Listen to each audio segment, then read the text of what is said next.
Hey, civic students, how you doing? Happy, let's see, it'd be happy Tuesday. Um, hey, I'm out for today. I'm going to be out tomorrow as well. And it's not due to COVID or quarantine or anything. I just had some other stuff I had to be at. So I will be back later on in the week, but we're going to keep plugging along. Obviously, you've got a substitute teacher in the room that is there to monitor your work. So make sure that you are doing the work, that you're watching the videos that are provided for you here today. Follow along on Google Classroom. And again, if you've got questions over the stuff that we're going to be going over today, please don't hesitate to reach out via email, Google Classroom, whatever you need to do to get a hold of me.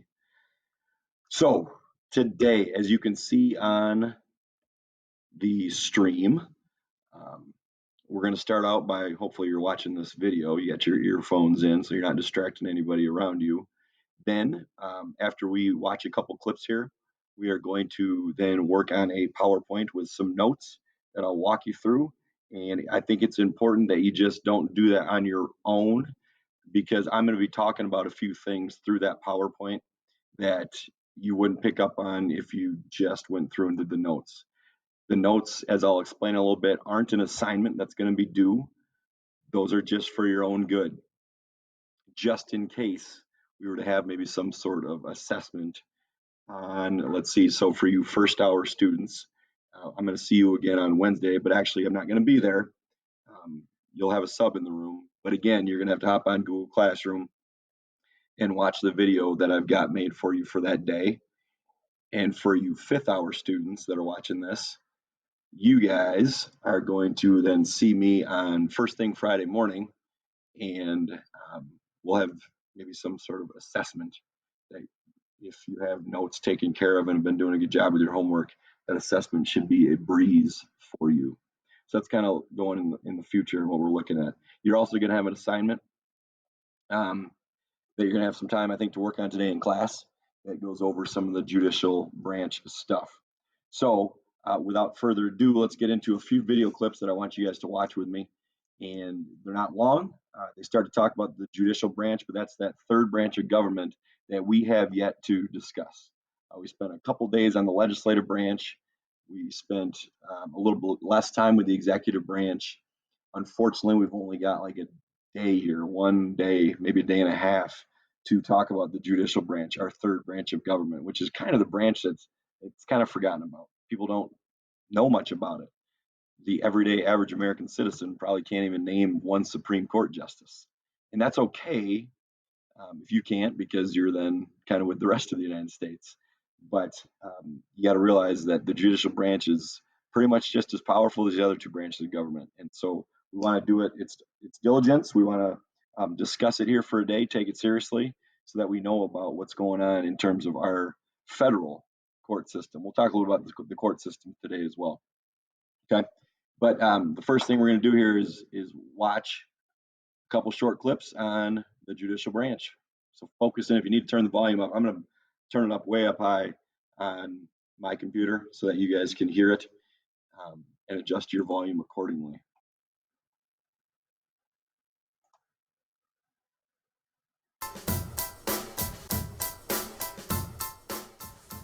Hey guys, welcome to Hip Use History. We're going to take care of Article 3 of the Constitution today as we continue our Constitution for Dummies series. I didn't call you dumb. You're not a dumb. You're very smart. So sit back and relax and see if we can explain what the Constitution says about the judicial branch. So go grab a bag of popcorn and we can shove your face with food and with learning. Giddy up. All right, so there's three sections to Article 3. And Section 1 basically says the judicial power of the United States shall be vested in one Supreme Court and in such inferior courts as Congress may from time to time ordain and establish. It goes on to say that these judges, both of the Supreme and inferior courts, shall hold their offices during good behavior and shall at times receive for their services a compensation which shall never be diminished for their continuance in office. And what this basically does is three things. It says there's going to be a Supreme Court, but it doesn't really say anything else about the makeup of that Supreme Court. And then it goes on to say, other courts say, I don't know, I don't know, Congress, you do. And Congress will go on to do that, creating the Federal District and Appeal Court system and the 1789 Judiciary Act. So Congress has a lot of power over kind of the makeup of what the court looks like in terms of number and size and not scope so much, but definitely what kind of court system we're going to have. Of course, we have a kind of a pyramid court system, everything leading, all roads leads to Oz, all roads lead to the Supreme Court. But then it goes on to say that the judges, both courts, all federal judges, inferior courts and the Supreme Court, shall hold their offices during good behavior. Sorry, he's switching to full screen.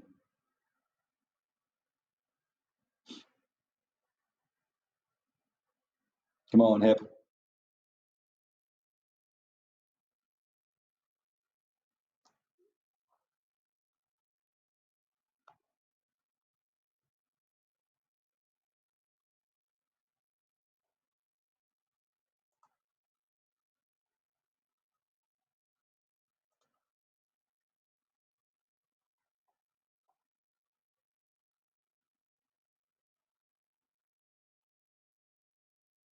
Judges, inferior courts, and the Supreme Court shall hold their offices during good behavior. So that means that as long as they're not robbing a 7-Eleven, they have their jobs for life.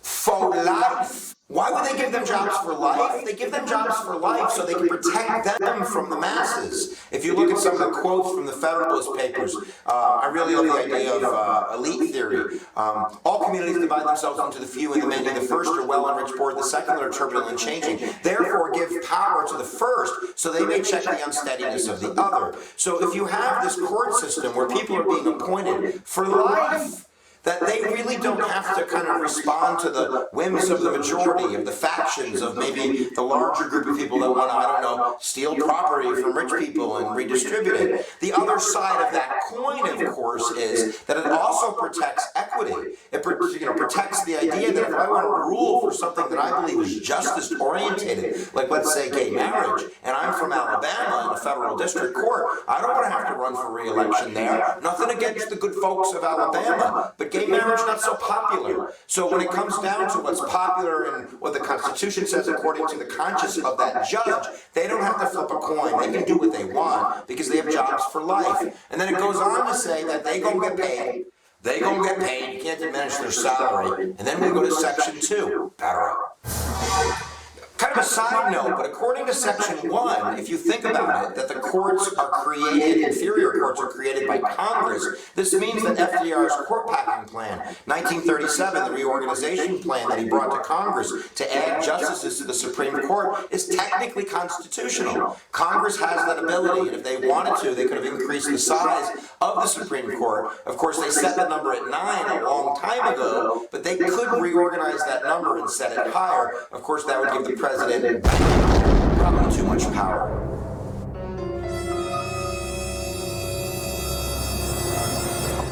So Section 2 is about jurisdiction and the power of the Supreme Court, and this is where we get a little bit foggy about kind of what judicial review is. In Section 2, it only talks about original jurisdiction and appellate jurisdiction. Original jurisdiction are court cases the court would hear directly, and it lays out, I believe, consuls or ministers, ambassadors, states suing states. But then it gives appellate jurisdictions if there's court cases that are involving citizens against citizens of other states or citizens against states they don't live in, and basically, according to law and fact, the Supreme Court would have the ability to hear appeals on these types of matters. But nowhere in there does it talk about judicial review. Judicial review is discussed in the Federalist Papers. I believe it's Federalist Paper number 78. Watch me check.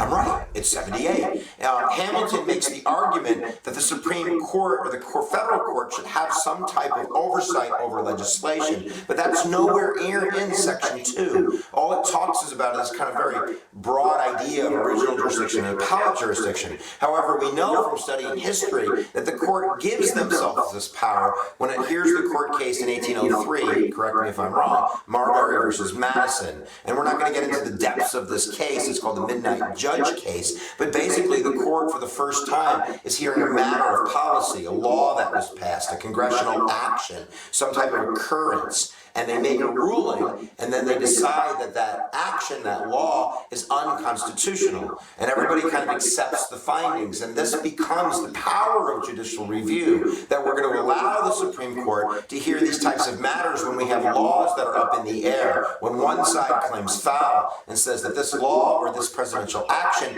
isn't in accordance with the Constitution. So therefore, even though maybe the spirit of judicial review floats around the words, it's not in Article 3. It comes from, say it with me, Mulberry versus Madison established judicial review. So Section 2 then does go on. It talks about the right of a jury trial, and this will be later expanded with Amendment number 6, but basically saying that the all criminal trials will have jury trials, unless it's a case of impeachment where you're taking down an official, then you don't need a jury trial. All right, giddy up, let's look at Section 3.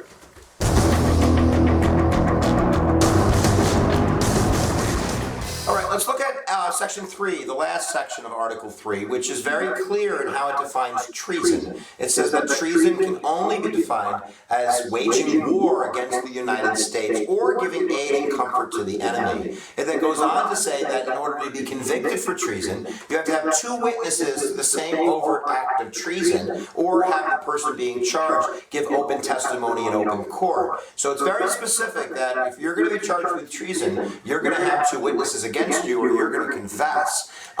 It then goes on to say that Congress will set up kind of the punishment for treason, and that no attainder of treason shall be issued. And that basically means, by blood or corruption, that we can't punish your family for you being thought of being treasonous. So that's where the blood and kind of corruption comes in, and that goes back to kind of like the king and bloodlines and punishing people because of hereditary and yada, yada, yada. So there you go. Make sure that you check out other videos. If you click the gnome right here, this is my friend Noam Chomsky. Go ahead, do it. Click his face, and you'll go to my page and you can subscribe, and then you can allow me to live the life of a teacher gangster. And if you haven't checked the description below, click below down there, and you're going to find tons of other EDU gurus that are giving good learning over the inner tubes. So there you go, guys. Thanks a lot. Where attention goes, energy flows. I'm out. I'm spinning out.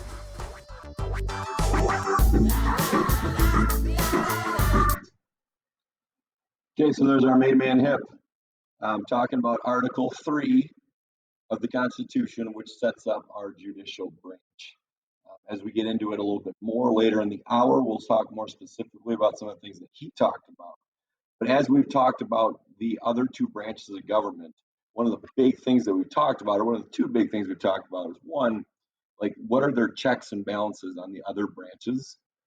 And 2, what are their specific powers? What are they given the power to do? And in the Constitution, it talks about with Article 2, the executive branch, it lists out specific powers the executive branch has. The same thing with Article 1 in the legislative branch. It lists out specific powers that the legislative branch or Congress has. Article 3 lists 0 specific powers that the Supreme Court has. So when it comes down to it, they actually really only have one power. And again, it's not written in the Constitution, and it's actually a power they basically gave themselves, and it's called judicial review. Judicial review. And that is the power of the judicial branch to basically decide whether an act of the executive branch or a law or bill or act passed by Congress, whether those things are constitutional or not, or whether they follow the Constitution. If they don't, and those things get challenged in a court, that's where the Supreme Court reviews. So judicial review, they get together, and then the judges decide whether that law, bill, or executive action follows the Constitution. If it doesn't, that's where the power of the legislative branch, or excuse me, the judicial branch can step in and say, no, legislative branch, you can't do that. Or no, executive branch, you can't do that. Or they say, yep, we think that agrees with the Constitution. It follows what the Constitution has set up. So the power of judicial review. All right, so we're going to quick watch a smaller clip on judicial review. And then we'll keep on moving on. Hi, I'm Craig, and this is Crash Course Government and Politics. And today we're going to talk about the most important case the Supreme Court ever decided, ever. No stand on Youngstown Sheet and Tube Company versus Sawyer. Although that is one of my favorites. Loves me some sheet and tube. And no, it's not ex parte queering, although I do love me some inept Nazi spies and submarines. And no, it is not Miller v. California. Get your mind out of the gutter, Stan. We could play this game all day, but this episode is about judicial review, the most important power of the Supreme Court and where it came from. Don't look so disappointed. This is cool.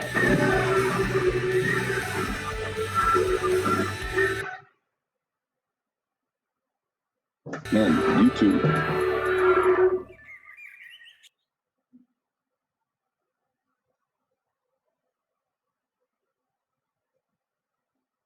Patience.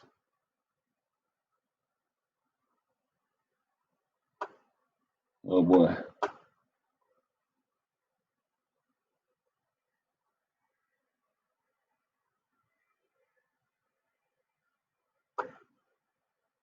There we go. It's getting there. When you think of the Supreme Court, the first thing you think about, other than those comfy robes, is the power to declare laws unconstitutional. The term for this awesome power, the main check that the court has on both the legislative and executive branches, is judicial review. Technically, judicial review is the power of the judiciary to examine and invalidate actions undertaken by the legislative and executive branches of both the federal and state governments. It's not the power to review lower court decisions. That's appellate jurisdiction. Most people think of judicial review as declaring laws unconstitutional, and that definition is okay. But legal purists will quibble with you since judicial review applies to more than just laws. Appellate courts, both state and federal, engage in some form of judicial review, but we're concerned here with the federal courts, especially the U.S. Supreme Court. The court has the power to review the following. 1. Congressional laws, aka statutes. Since judicial review is a form of appellate activity, it involves upholding or affirming the validity of laws, or denying it, invalidating the law in question. You might think that the Supreme Court does this a lot, but it doesn't, and historically it almost never happened before the 20th century. If the court were always striking down congressional statutes, it would be hard for people to know which laws to follow, and you'll remember one of the main things that courts do is create expectations and predictability. For instance, you could predict that I would eventually be punching this eagle. Another reason why they don't invalidate laws often is that if the court frequently overruled Congress, the court would seem too political and people would stop trusting its judgment. If the court has any power at all, it largely stems from its prestige and reputation for being impartial and above politics. No one has any problems with the Supreme Court decisions at all. 2. The court can also overturn state actions, which include the laws passed by state legislatures and the activities of state executive bureaus, usually the police. The power to review and overturn states comes from the Supremacy Clause in the Constitution. Most of the time that the Supreme Court extends civil rights, it comes out of a state action. A good example is Brown versus Board of Education, where the court struck down the idea of separate accommodations being equal in the context of state public schools. 3. The court can review the actions of federal bureaucratic agencies, although it will usually defer to the bureaucrat's expertise if the action is consistent with the intent of the legislature, which the court usually finds it is. The court almost never strikes down congressional delegation of power to the executive, although you might think that it should. The fourth area where the court exercises judicial review is over presidential actions. The court tends to defer to the president, especially in the area of national security. The classic example of the court overturning the executive action happened in U.S. versus Nixon, where the justices denied the president's claim of executive privilege and forced him to turn over his recordings relating to the Watergate scandal. More recently, the court placed limits on the president's authority to deny habeas corpus to suspected terrorists in Rasul versus Bush. So, the Supremacy Clause gives the court the authority to rule on state laws, but where exactly in the Constitution does the power of judicial review come from? Trick question! It's not there. Go ahead, look, I'll wait. See? Not there. Wow, you went through that whole thing really quickly. Fast reader. The crazy thing is that the power of judicial review comes from the court itself. How? Let's go to the thought bubble. The Supreme Court granted itself the power of judicial review in the case of Marbury versus Madison. You really should read the decision because it's a brilliant piece of politics. The upshot of the case was that Chief Justice John Marshall ruled that the court had the power to review, uphold, and strike down executive actions pursuant to the Judiciary Act of 1789, and in doing this, to strike down part of that federal law. How he got there was pretty cool. So Marbury was an official that President John Adams, at the very end of his term, appointed to the position of Justice of the Peace. When Marbury went to get his official commission certifying that he could start his job, James Madison, who was Secretary of State, refused to give it to him. So Marbury did what any self-respecting petitioner would do. He went to the Supreme Court for a writ of mandamus that would force Madison to give Marbury his job. This is what he was supposed to do, according to the Judiciary Act of 1789. What Marshall did was brilliant. He ruled that, yes, Marbury had a right to the commission, but that the Supreme Court could not grant his writ because the law directing them to do so was unconstitutional. This is brilliant for two reasons. First, by the time the case came before the court, Court. Thomas Jefferson was president. Those of you who remember Crash Course U.S. history will recall that that less handsome man told you that Jefferson was a Democratic Republican, while Adams, Marbury, and even Marshall were all Federalists. By ruling against his own party, Marshall made a decision that was favorable to Jefferson, and thus likely to be supported. The second move is even cooler. Marshall's ruling took the power to grant writs of mandamus away from the court, making it look weaker, while at the same time giving the court the power to declare the law that had granted it the mandamus power in the first place unconstitutional. So by weakening the court in this instance, like Daredevil going blind as a kid, Marshall made it much stronger for the future, like Daredevil getting stronger in the future. Thanks, Thought Bubble. So that's where judicial review comes from, but that still leaves many questions. A big question is, why has this ruling stuck around and hasn't been overturned by other laws or later court decisions? Another question is judicial review a violation of separation of powers? Some say that it's judges making laws, and thus an anti-democratic usurpation of the legislature's power. Let's talk about this ruling's longevity first. Remember when I said last time that the Supreme Court rulings are binding in lower courts? You don't remember, do you? You were sleeping.